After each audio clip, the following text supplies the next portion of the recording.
फिर नवम वर्ग के लिए संस्कृत विषय में तीसरे पाठ के शेष भाग के साथ उपस्थित हूँ। इससे पहले मैंने आपको बता दिया था कि सास और ससुर दोनों मिलकर विमला को रसोई घर की ओर ले गए। बात स्पष्ट थी कि वे दोनों पति पत्नी मिलकर विमला को जलाकर मार देना चाहते थे, लेकिन इसी बीच अब देखते हैं क्या होता है। सोम प्रभा सहसा प्रौधावंती निष्क्रामती। सहसा का मतलब अचानक और प्रौधावंती का मतलब है दौड़ती हुई।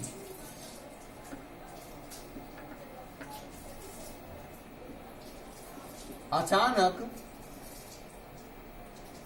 सोम प्रभा दौड़ती हुई और निष्क्रामती प्रवेश करती है। सोम प्रभा अचानक दौड़ती हुई प्रवेश करती है। विमला आत्मत्राणाय, विमला अपनी प्राण रक्षा के लिए स्वप्राणपणम, प्राणपण से मतलब पुरजोर कोशिश करके प्रयत्न करती है, छूटने का प्रयास करती है। और नेपथ्य में गाया जाता है कि क्षणे क्षणे प्रवर्धते धनाय हिंसता, अर्थात प्रति क्षण धन के लिए हिंसता, अर्थात धन के लिए हिंसा बढ़ती ही जा रही है। खलैर विलोप्यते अति निर्दयम च जंतुभिर मनुष्यता, दुष्टों के द्वारा, निर्दयी लोगों के द्वारा मनुष्यता को काफी बेरहमी से खत्म किया जा रहा है।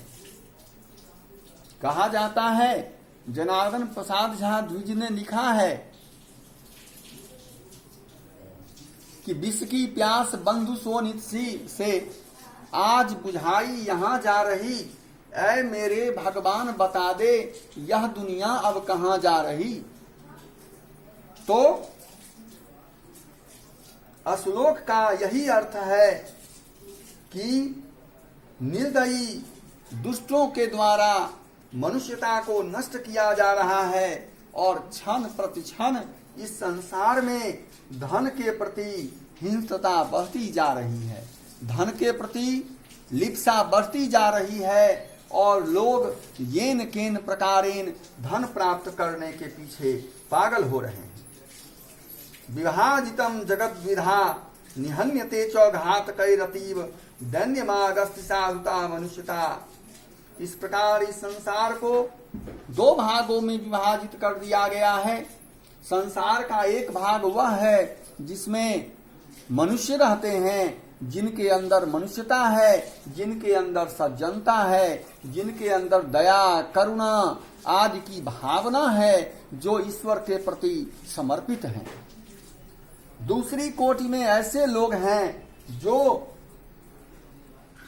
घातक हैं, जो मनुष्यता का नाश करने वाले हैं, जो हमेशा हिंसा में लगे रहते हैं, मारपीट में लगे रहते हैं। और इन लोगों के द्वारा साधुता को, मनुष्यता को, अत्यंत दीनता को प्राप्त करा दिया गया है।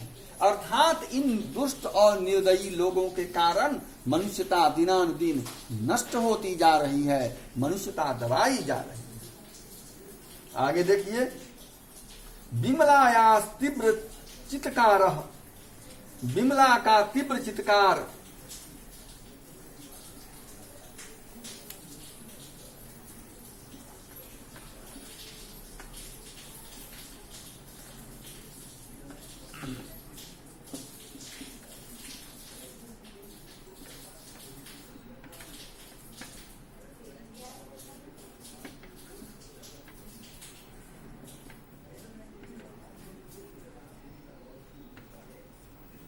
विमला काफी जोर से चिल्लाती है, चित्कार करती है। रोती है।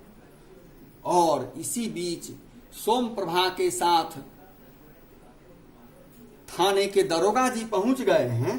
पुरुष निरीक्षकेन सह, दरोगा जी के साथ सोम प्रभा का प्रवेश होता है। दरोगा जी कहते हैं, उपसृत्य सुनाकर है, किं क्रियते, अरे अरे तुम लोग क्या कर रहे हो? किम प्रचलत्यत्र, प्रचलति जोर अत्र,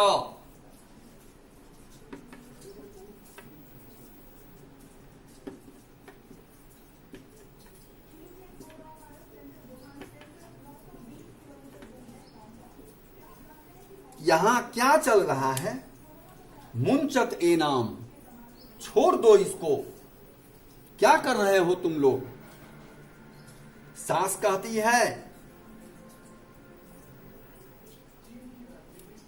संभ्रमम, अचानक हक्की बक्की रह गई सास। इन लोगों ने तो समझा था कि कुछ होगा ही नहीं, लेकिन ऐसा बिल्कुल नहीं हुआ।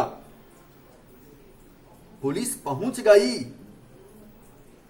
अब सास दबी जवान में कहती है, महाभाग, न किमप्यत्याहितम, न जोर किमपि जोर अति जोर अहितम, किम जोर अपि जोर अति जोर अहितम, अर्थात कुछ भी अहित नहीं। तो सास कहती है कि नहीं, हम लोग इसका कोई अहित नहीं कर रहे हैं। यम अस्माकम साध्वी असुनुखा रुग्ना वर्तते, ये हमारी साध्वी बहू है और यह बीमार है। ए नाम उपचराम, हम इसका उपचार कर रहे हैं, हम इसका इलाज कर रहे हैं। तो बच्चों, कुछ नहीं फुराया, कुछ नहीं कहते बना, तो सास ने कह दिया कि हम लोग इसका उपचार कर रहे हैं। निरीक्षक कहते हैं, उपचारा क्रियते, अच्छा तो आप लोग रसोई घर में इसको घसीट कर लाए हैं और उपचार कर रहे हैं, ठीक है। युवयोर उपचार महम करिष्ये, पहले आप लोगों का मैं उपचार करूंगा, पहले आप लोगों का इलाज होगा, फिर आप इसका इलाज करेंगे। सर्वमहम जानामि, मैं सब जानता हूं। और सोम प्रभा निर्दिश्य, सोम प्रभा को की ओर इशारा करके कहते हैं दरोगा जी, सर्वम निवेदितम अनया बालिकया, इस बालिका ने मुझे सब बता दिया है कि आप लोग किस प्रकार अपनी बहू का इलाज करने जा रहे थे और क्या करने जा रहे थे आप लोग, सारी बात का पता चल चुका है। इस प्रकार श्वशुरश्च विमलाम मुंचतः, अब सास और ससुर दोनों विमला को छोड़ देते हैं। आज हमने आपको जो पढ़ाया, इसमें यह बात स्पष्ट हो जाती है कि यदि हम सचेष्ट रहें तो किसी भी प्रकार की दुर्घटना से बच सकते हैं। और दूसरी बात कि कभी कभी हमारे घर के छोटे से छोटे बच्चे वह कर दिखाते हैं जो बड़े लोग कभी नहीं कर पाते। बच्चों, आप देख लीजिए कि सोम प्रभा की बुद्धिमानी के कारण उसकी मां का अहित होने से बच गया, उसकी मां का अहित नहीं हुआ और उसके दादा और दादी को ले जाया गया पुलिस के द्वारा। तो इस प्रकार हम देखते हैं कि एक छोटी सी बच्ची की बुद्धिमत्ता ने उसकी मां को बहुत बड़ी दुर्घटना से बचा लिया। मैं इन्हीं शब्दों के साथ अपनी वाणी को विराम देता हूं। That's all.